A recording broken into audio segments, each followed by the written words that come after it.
Hello नमस्कार दोस्तों। इस वीडियो में हम जानेंगे मानचित्र क्या है, विभिन्न प्रकार के मानचित्र कौन कौन से हैं और अलग अलग प्रकार के मानचित्रों का क्या उपयोग है। वेरी इंपॉर्टेंट वीडियो है ये, वीडियो पूरा जरूर देखना है। वीडियो को लाइक करके चैनल को सब्सक्राइब करना मत भूलना। अब सबसे पहला सवाल तो यही आता है कि मानचित्र यानी मैप ये होता क्या है। देखो, मानचित्र मैप या नक्शा यह पृथ्वी की सतह या फिर किसी विशेष हिस्से पृथ्वी के किसी भी हिस्से का एक आरेखीय निरूपण है और इसी को हम कहते हैं मैप। यानी पृथ्वी के किसी भी सतह किसी भी भाग का एक आरेखीय निरूपण मानचित्र कहलाता है और इसमें किसी भूभाग यानी किसी भी हिस्से की प्राकृतिक, कृत्रिम या अलग अलग प्रकार की विशेषताओं को दिखाया जाता है। इसी को हम कहते हैं मैप। अब सवाल ये आता है कि सबसे पहला मैप किसने बनाया था, यानी मानचित्र का जनक कौन है। देखो, मानचित्र का जनक है एनेक्सिमेंडर। ये इसके जनक माने जाते हैं। दुनिया का मानचित्र बनाने के लिए जाने जाने वाला सबसे पहला व्यक्ति था एक यूनानी, इसका नाम था एनेक्सिमेंडर और इन्हीं को हम मानचित्र के जनक के रूप में जानते हैं। अब सवाल क्या आता है कि मानचित्र कितने प्रकार के होते हैं, यानी अलग अलग प्रकार कौन कौन से हैं।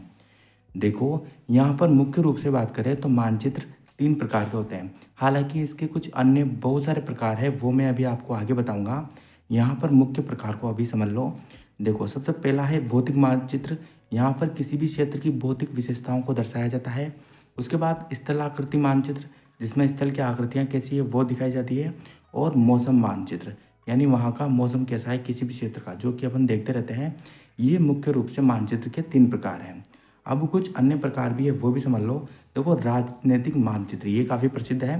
किसी भी क्षेत्र का मानचित्र, वहाँ पर राजधानी कौन सी है, कौन कौन से क्षेत्र है, इधर एरिया कौन सा है, वो कौन सा है, ये राजनीतिक मानचित्र का हिस्सा होते हैं।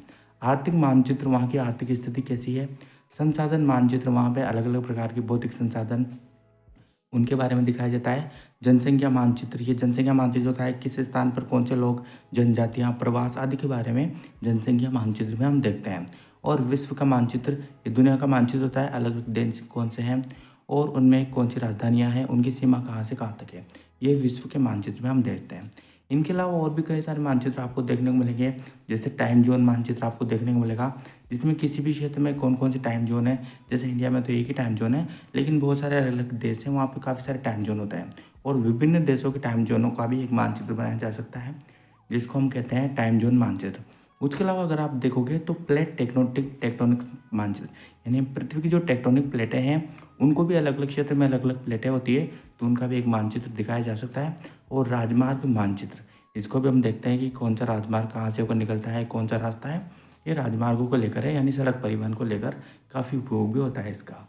अब सवाल ये आता है, देखो ज़्यादातर जो मानचित्र है वो हम देख सकते हैं, उनके नाम से स्पष्ट कर सकते हैं कि ये मानचित्र किस काम में आता है। लेकिन जनसंख्या मानचित्र है, इसके बारे में आपको अतिरिक्त बता रहा हूँ। देखो, जनसंख्या मानचित्र ये बताता है कि प्रत्येक क्षेत्र में कितने लोग रहते हैं, वहाँ की स्थिति कैसी है। और ये बताता है ये आयु के बारे में, आय के बारे में, यानी कौन लोग कितना कमाते हैं, वहाँ की जनसंख्या, आयु के बारे में, लिंग के बारे में, वहाँ की संस्कृति, जनसंख्या, प्रवास और अन्य कई कारकों के आधार पर हम जनसंख्या को विभाजित भी कर सकते हैं।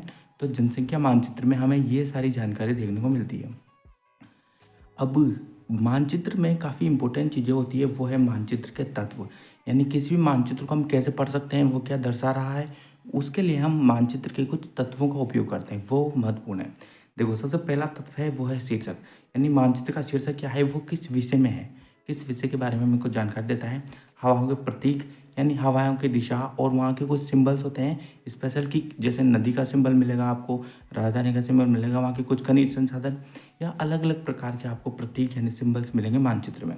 परामर्श स्रोत, कि इसमें किससे परामर्श लेकर स्रोत कहाँ से उठाया गया है और मानचित्र किस प्रकार से बनाया गया है।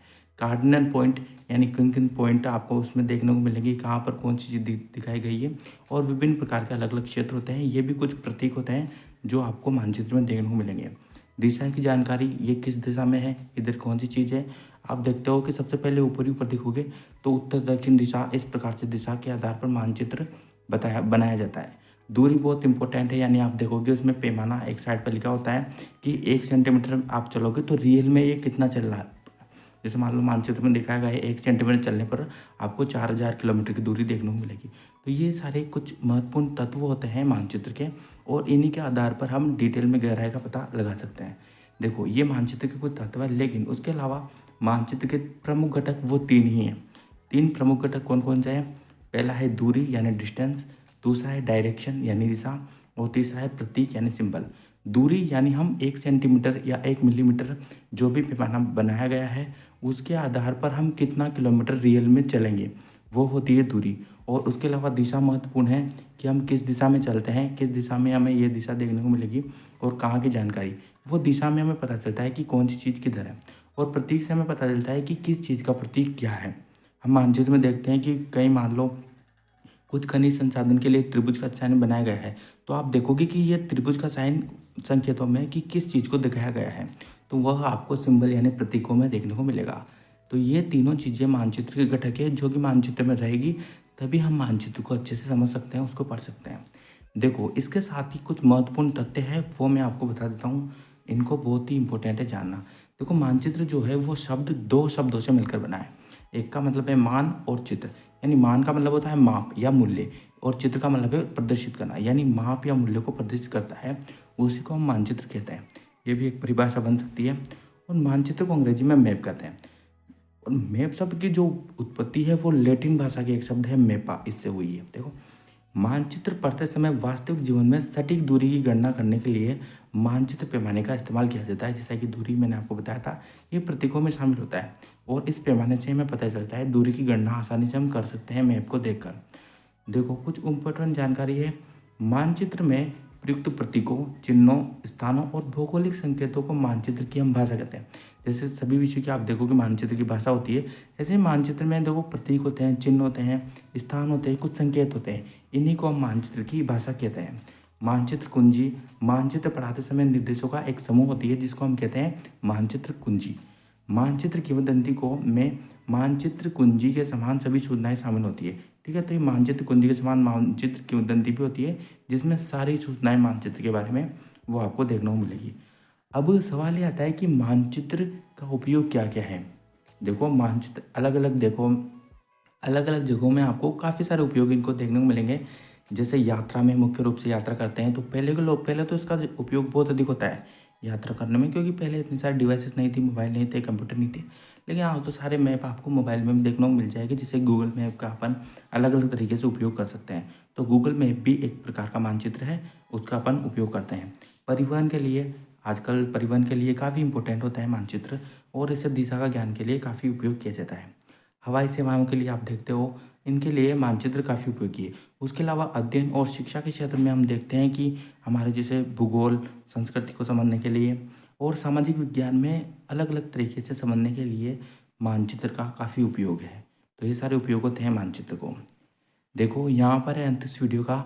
अगर आपका कोई डाउट है तो वो आप कमेंट करके पूछ सकते हो। जय हिंद, जय भारत।